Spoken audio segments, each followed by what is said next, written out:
the Libertarian Party should work with the Republican Party to help reduce how many government workers the federal government, state governments, and local governments actually employ.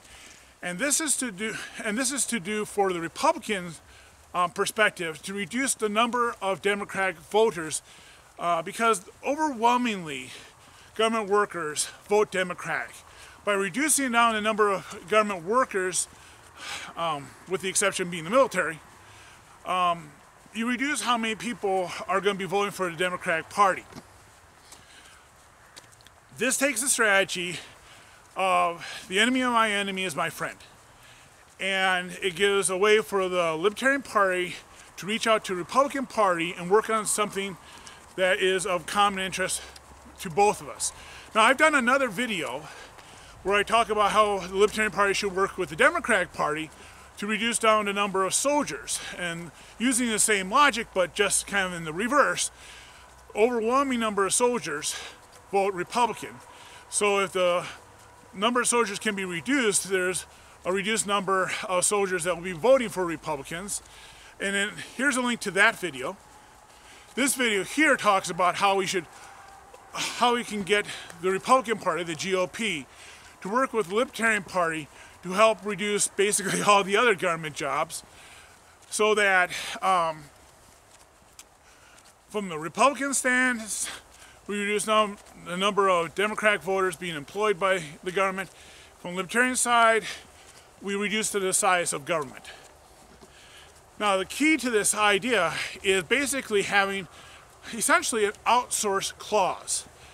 This is where the federal government, state governments, county governments, local governments have it in their, possibly in their constitution or just body of laws, that says if a private sector business can perform the same service that government employees do at the same level of service that they do, quality, quantity, etc., and are willing to bid 10% less than what it costs to employ government workers to do that service, that the governmental body, federal government, state government, county government, local government, has to allow the private sector businesses to be able to bid to do that. What this does is we're basically outsourcing government services to the private sector to reduce down the number of government workers we have. This has been done out in California. In the description below is a few links to when Reason Magazine did this, did articles about California City that did just that. I think they reduced down all their city workers to just, I think, 3, like a city manager, I think is the city CPA, and I think a secretary. I think that was the only 3 left. We should be doing this for overall government. And from a libertarian standpoint, this makes sense on a number of levels. One, we get fewer government workers. That means fewer people that are going to be voting for big government because that's where their paycheck comes from.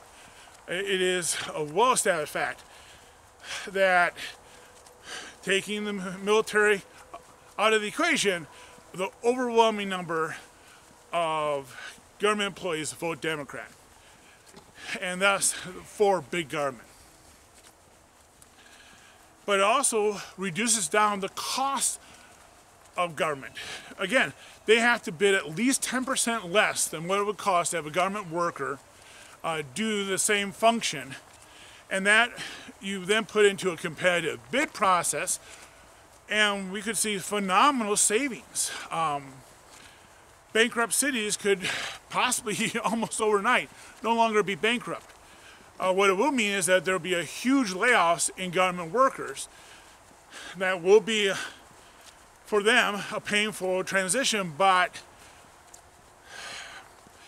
you got to think of society as a whole as opposed to just them. It's just, you can't make change without breaking some eggs kind of deal. Now, will the government employee unions oppose this? Oh my gosh, they'll oppose this every step of the way, and it doesn't even matter if the proposal affects them. I mean, it can be a federal government employee union or state employee union, and they're going to oppose this being done at even the smallest local level.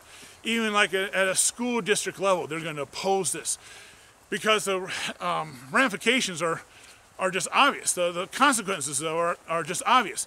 The more government bodies do this, and the more the politicians saying, wow, we have huge savings on this, the more public says, wow, we're having huge savings, and then the politicians turn around and says, hey, we can reduce on your taxes. It creates an incentive program to do this across everything, across the board, across the board on all government agencies, etc. The Democrats will oppose this. They are pro-big government. I think if they were actually given their chance, they would have everyone working for the government. They're socialists. I mean, there's just no other way around it. Bernie Sanders has, I think, permanently stripped away the mask of the Democratic Party and showed who the Democratic Party really is, and it's just a bunch of socialists. People who believe that government is the solution to all of our problems. The Democratic Party is anti-capitalism. They do not believe in voluntary relationships. They want to dictate what businesses do, who they do it with, everything. I mean, all the way down to literally how high a railing has to be for a business. I have heard from so many businesses about how you'll have a government bureaucrat come in and, oh, well, you have to do this, and you have to do this, and it just racks up costs. The government bureaucrat doesn't give a shit. Their job is secure. They just are following the regulations, but every regulation has a cost.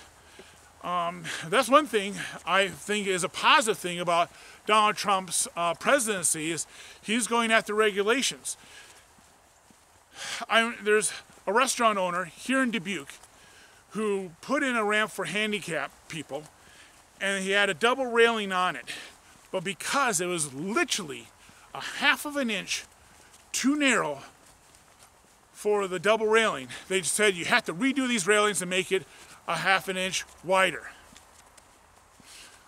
That was going to cost him thousands of dollars, if not tens of thousands of dollars, to do this for this long ramp. He just took a business person's store. All right, screw you. He instead cut off one of the railings. Not only had one railing, he was putting in two to try to be nice to his customers, but because of government bureaucracy, government bureaucrats, these anal people, he just literally just buzzsawed off one of the railings, and now they couldn't say anything. They just screwed over the people that they supposedly were going to help. But again, this is government. I really don't think government gives a shit about people. I honestly don't. I don't think, I mean, it was very revealing during the, I'm from Wisconsin, when Walker was taking over, how he was going to go after the government unions, that the president of the teacher union, when asked what's best for his students, said, I think literally, when the students start paying union dues, we'll start representing them. So it's just a horrible way that our society has set up government. And we need to correct that. And I think Republicans and Libertarians can work together to make this change. I'm going to do several videos about how to shrink government. I've already done them. Here's a link to that playlist. I'm going to be doing them about how we can shrink down education, basically taking it online, and how we can eliminate possibly up to 90% of all teachers by doing that. There's other just things that we can do. But if we have instead, what I'm talking about in this video is outsourcing to private sectors, allowing them to come in and bid to do what currently government employees do. I mean, there are government employees who what they do all day long is just go out and mow. And we pay them really well. And some people say, well, that's great because they're making a nice income. But those people forget, where is that income coming from? That's from taxpayers. If we were to put up for competitive bid, I think we'll be paying a fraction of the cost that we not right now pay to have government properties mowed by putting up a bid so that lawn services can come in and mow that puppy in a short time and just have it be one of the many accounts. It's just the way we need to start approaching things. The Libertarian Party needs to stop acting like an island like it has been. It needs to reach out to the Republican Party and the Democratic Party in different ways for each one of those at times to find common ground where we offer a solution that would be in their best interest to help implement. They are in power, we're not. If we become a brain trust of ideas, that the end result is a more libertarian society, I think that's the way we should be going. I know the Cato Institute, the American Enterprise Institute, the Reason Foundation, and others kind of do this, but they don't have the muscle that a political organization has. We can pioneer this in states that allow citizen-initiated statewide referendums and show how it works. I mean, that's what's happening right now with the legalization of marijuana. There are states that had citizen-initiated statewide referendums, and they're leading the nation. And that's something that we got to take advantage of. Our western states are leading the rest of the country because of these things. Now, if you're a subscriber of mine, please, and you like this video, please post it to your Facebook group, tweet it on out. It really helps a small channel like mine. Hi. If this is the first time you've been a viewer of one of my videos, in the last 20 minutes of this video, there will be an end screen, and you'll see my picture in a circle. Click on that and subscribe.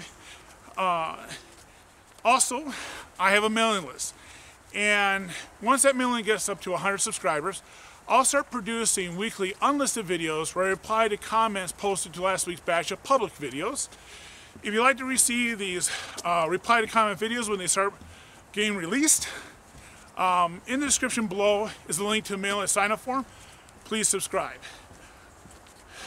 We need to reach out to the Republican and Democratic parties and find common ground where we can advance the cause of libertarianism and do it in such a way that they see an advantage for their side. It's just, that's how grown-ups get things done. You build a coalition. And right now, the Libertarian Party is out of power. And we need to be teaming up with those in power and convincing them that what we want to change is in their interest to change. Anyways, I guess I'll see you tomorrow. Bye.